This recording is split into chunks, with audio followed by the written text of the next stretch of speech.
Okay, so here we go with another Indy 500. Yay! I asked you guys to give me questions. You gave me questions, and now I'm going to answer them for you. Right off the bat, we have 5 questions from Game Dev Made Easy. Can we do a collab or live stream together where we talk about our hobbies? Sure, I'll do that with anybody. When you want to do it, you're gonna have to work that out with me through some sort of means other than comment section. Why aren't you active on my Discord server? Because I'm not active on any Discord server. Because I don't have time to really be active in any Discord server. I was never really active in my Discord server. That's why it died. And then when it was resurrected, I was kind of active in it, but I wasn't really all that active in it. And things happen. Andy, what is your favorite non-Tool / Perfect Circle song, and which songs from Tool Perfect Circle do you not like? There are no Tool or Perfect Circle songs that I do not like. There just aren't any. And as far as my favorite non-Tool or Perfect Circle song, I mean, I really have, there's so many good songs. I don't really have like a favorite song. Like, it's not like one song that I would listen to any more or less than any other song that I really like. I like Blurred Lines. I'll throw that out there. I think that was a good song. It had a great beat. It was fun to sing too. Which non-controversy is your favorite that has happened within the last month? Within the last month. Didn't happen in the last month. I can't really think of any non-controversies that happened in the last month, but I really thought the Katy Perry kissing the guy on whatever the fuck that was, American Idol. I thought that her kissing him and everybody got upset about it. I thought that was hysterical. I still think that's hysterical. Why have you not been active on Twitter as much lately? I've never been active on Twitter. It's another one of those things I just don't have time for. If it's something that relates to me, if it comes up in my notifications, I'll answer it. If it's, usually it's DMs. Usually people just talk to me in DMs on Twitter. I never get on Twitter and like look for things to comment on because no, I have better things to do with my time. Judy Booty asks, I have no questions at this time, but I reserve the right to ask something at a later date. Okay, but it's not going to be in a video. Ja Kite says, 1, will you be debating What's Her Name live? And more questions to follow. I don't know who What's Her Name is, and I don't really care for debating, but I'll sit and talk with anybody. You know, whoever What's Her Name is, if she wants to sit and talk with me, I'll be happy to sit and talk. Savvy Lou Sounds asks, I so want to ask a personal question, but I am like, I don't know too much. So what shall I ask? What would your career look like if every current obstacle were solved, such as being able to rely solely on YouTube for income or other setbacks such as that? Hope that question makes sense. If I could solely rely on YouTube for my sole source of income, the only thing that would really be different is that I would definitely be posting a video every day. Like, I would definitely just be posting a video every day again. That, it would be like the 10 months when I wasn't working and I was just able to survive that 10 months without needing money. It would be just like that. I would be posting every day. That's really the only way it would look terribly different. There might be a little bit more creative stuff. I was definitely a hell of a lot more creative back then. I had a lot better ideas, but now my mindset is going in so many different directions at once that I don't know. I'm slow on the uptake nowadays. Yeah. Other than that, I can't really think of anything I'd be doing different. I got 5 questions from a shell boy. Forgive me, but it split them up in the things, so I grouped them all back together. When you watched your very first Joy video ever, how many minutes did it take for you to go from Matt, I'd do her, to Dear God, Not in a Million Years? Curious which one of us held out the longest. I never really thought I'd do her. I don't really go into that. So it didn't take any time at all. She was just a person that lives in a completely different state, so there's really no chance. So I didn't really know. Looking at the comments so far, what do you estimate the male/female sublist ratio works out to be?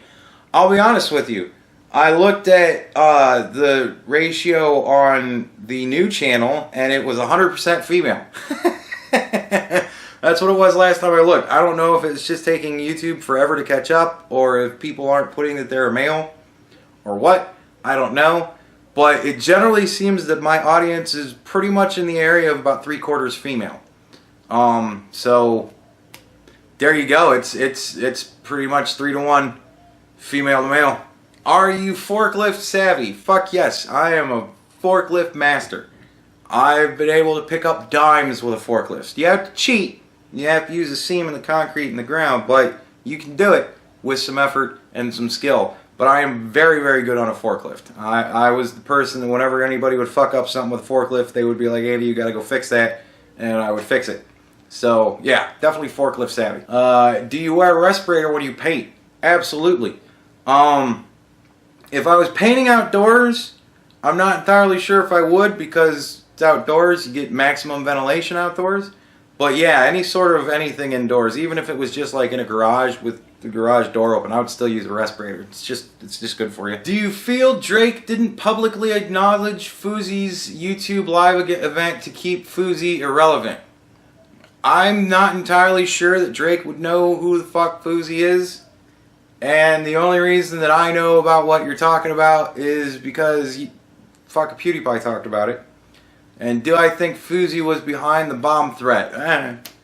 I don't know. I don't think it would be a smart idea for him to do it. Doing the whole event altogether was not really a smart idea. And I think that maybe when he saw it was tanking, he might have thought that was the idea. But at the same time, people are so fucking wackadoo these days. Who knows? Could have been anybody. I can't really say for certain that the man would have done that or not, but I wouldn't put it past him. I wouldn't really put it past anybody. It might have been Drake. Who knows? Toxic Nightshade asks, how is the new job hunt going? It's going fucking poor. I still haven't got a job yet. I had an interview today, and I don't think the interview went well. I think I kind of insulted the guy because I used a fun term that we used to use back in the day. I said nobody really wants to be just a grunt worker all their life, and he kind of seemed to be upset about that. I don't call my guys grunt workers, and I'm like, well, that's cool, but we always called ourselves grunts because we're grunts. You know, I didn't really see a problem with calling somebody a grunt. Military's used that term for forever, so I don't find it to be an offensive term, but apparently he did. So I don't know. I'm not sure if I'm going to get that job. But, I mean, there were parts of it that I thought went really well, but I don't know.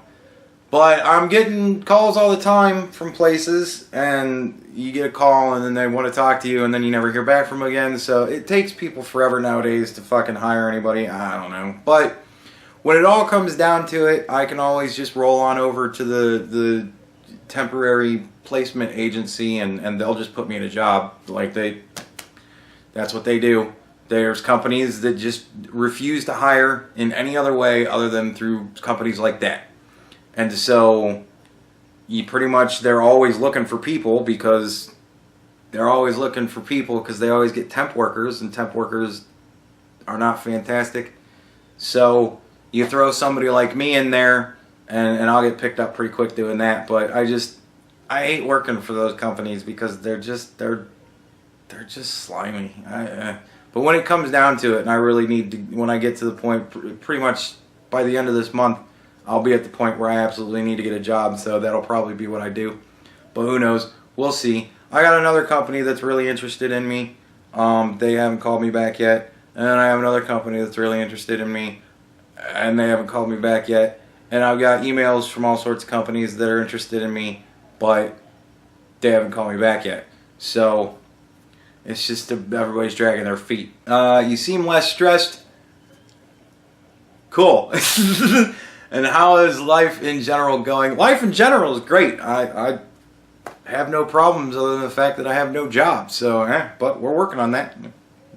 That'll solve itself out sooner or later, one way or another. Hope Myers asks, boxers, tidy whities, or commando? LMAO. When I'm actually like out and around and actually doing things, I wear boxers.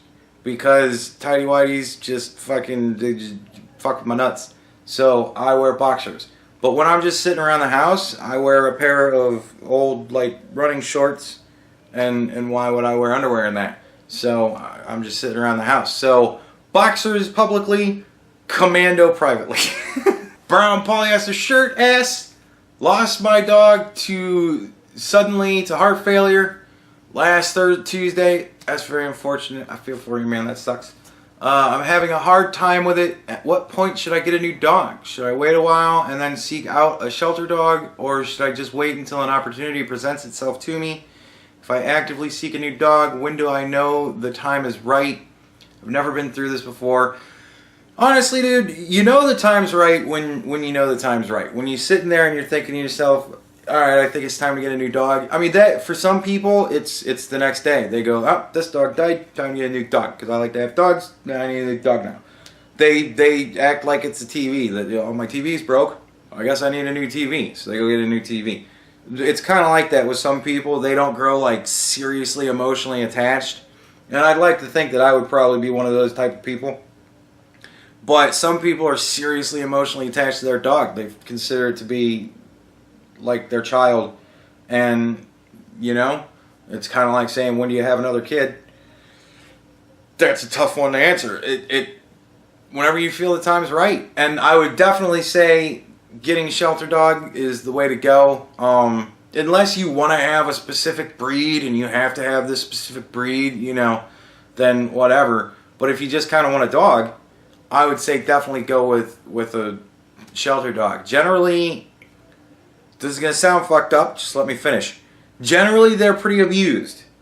Not always, but generally they're pretty abused. And with a dog, that could be dynamite in a box, or that could be the best fucking dog you ever have. It really depends on how they were abused and whether or not you're going to continue that trend. If you're the type of person that gets a dog and loves a dog and doesn't abuse a dog, you might as well have just gotten the best fucking dog ever in the world, because they might just be thrilled to fuck to not be abused anymore. And they might just love every goddamn thing you do because you haven't hit them once. And that's great. But some dogs, like my aunt and uncle had a dog that apparently was abused by a smoker that used to wear hats, baseball hats. So the dog really didn't like me all that much for a really long time. It took me a while to get the dog to kind of be okay with me. But, you know, because I'm a smoker and I wear baseball caps. So, you know, that would have been odd. But my sister, they got a dog that I helped them pick out from a shelter. And that dog was amazing. Just amazing dog for forever. It didn't jump up on people. It wouldn't, like, lick your face. It would get up in your face and sniff you, but it didn't, like, it wasn't constantly licking your face and shit like that. It was a really cool dog.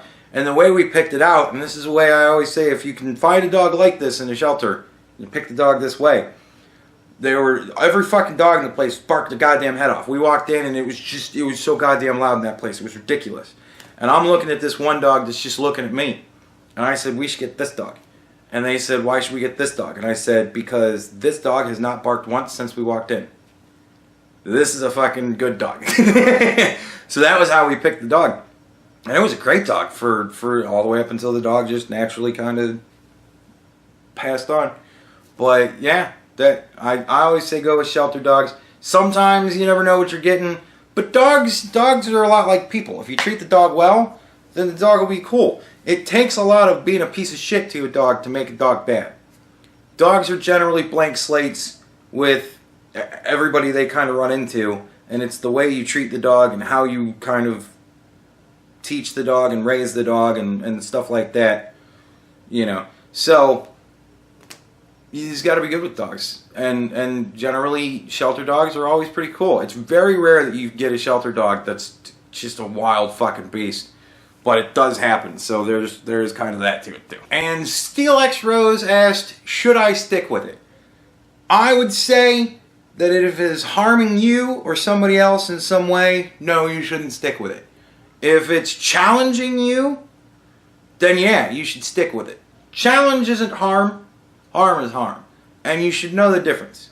If it's giving you a little bit of mental stress, but it's not wrecking your life, it's not making it to where you can't eat and can't sleep, then yeah, stick with it. But if it's really fucking you up, and if it's messing up things in your life, nah, throw that shit away. Because you don't need that kind of stress in your life. So there we go. Those were all the questions. For those of you who may be watching this going, why didn't I get to ask a question? I didn't know you're doing it. Because I advertised it on the old, or the new channel, the alternative channel, and it was kind of for those people who followed me when I had to shut everything down on the main channel and go to the alternative channel. I figured it would be kind of a reward for them to be able to participate in something that those who didn't get to participate in. So it's kind of my thank you to everybody who followed me, all 120 of you or whatever. Thank you very much for sticking with me and coming along when I had to kind of move. And hopefully we won't have to do that again. But from this point on, there may be some times when I upload some videos to that channel still. You never know. So, you just gotta kind of pay attention. But when I do that, I'm doing that because I'm being sneaky. So if you want to be involved in all the sneakiness, you're gonna have to be subscribed to both channels.